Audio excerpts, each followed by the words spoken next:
qui m'a attirée, c'est cette idée d'avoir une grille de lecture applicable à n'importe quel niveau, aussi bien à la compréhension de soi-même qu'à la compréhension de la communication avec quelqu'un ou de la compréhension d'un système familial, d'une entreprise, ou même d'une société, d'un pays, du monde. Enfin, c'est une grille de lecture avec laquelle on peut regarder plein de choses et comprendre comment tout ça s'articule. Donc c'est comme ça. La compréhension.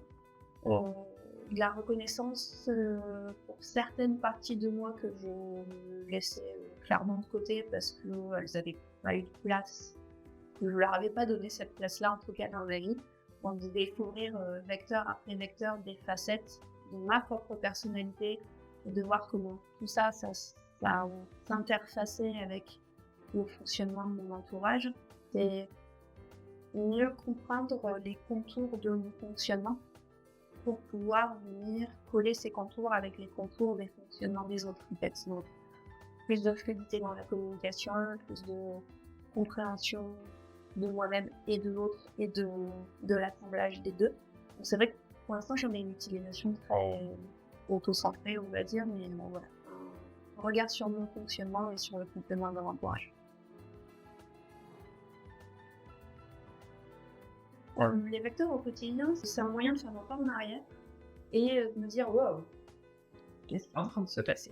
Et le fait d'observer des déséquilibres, d'observer que il est en train de se jouer telle chose ou telle chose dans tel vecteur chez la personne en face, que ça vient toucher quelque chose sur un vecteur dans un autre vecteur chez moi, ça permet de faire un pas en arrière, prendre du recul sur la situation et comprendre la mécanique et du coup pouvoir y réagir plus facilement.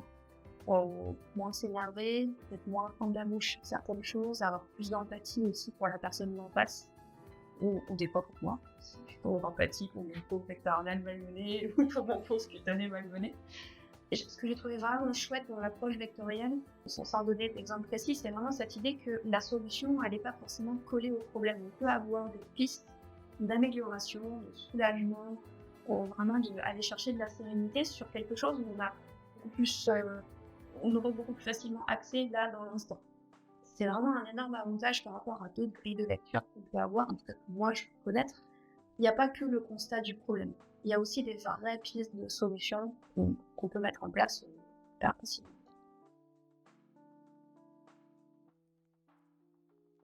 Je fais de l'accompagnement psychocorporel, je suis là pour aider les gens à se débarrasser de leur blocage émotionnel et à dépasser leurs difficultés. Et l'utilisation que j'ai des vecteurs dans mon activité, c'est de parfois venir leur proposer des idées de choses qu'ils peuvent faire qui semblent n'avoir rien à voir avec leurs problèmes et qui pourtant vont leur faire du bien. Un exemple, par exemple, quelqu'un qui viendrait en disant avec mes enfants ça ne va pas du tout, avec mon mari ça ne va pas du tout, j'ai l'impression de ne pas être à ma place dans ma famille, je comprends rien, enfin, quelqu'un qui serait vraiment centré là-dessus. C'est un sujet complexe qu'on va avoir besoin de temps pour dépatouiller tout ce truc-là, mais par contre, en attendant, cette personne, grâce au vecteur, on sait qu'il y a un vecteur qui est en souffrance là, et on sait que ce qui pourrait lui faire du bien, ça va être peut-être de régler son problème familial, mais ça peut être aussi tout simplement un truc qui n'a rien à voir, ça va être de faire du jardinage, de décider de prendre une pièce de sa maison et de repeindre un mur.